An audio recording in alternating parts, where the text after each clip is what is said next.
Trumpas video, kaip pasikeisti mėnesinio užsakymo datą, jeigu neplanuojate užsisakinėti tą mėnesį prekių, bet esate prisijungę prie lojalumo programos.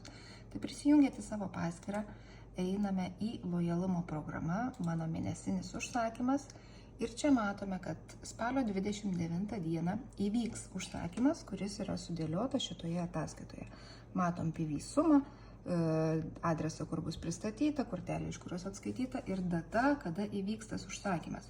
Jeigu galvojat, kad spalio mėnesį nenorit užsakinėti, paspaudžiat keisti užsakymo datą ir iš spalio mėnesio peršokat į lapkričio mėnesį.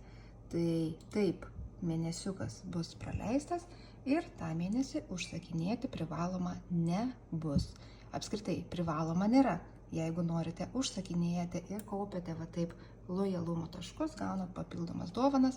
Jeigu norisi užsisakinėti tik kas kelintą mėnesį, va šitaip peršokam ir neužsakinėjam.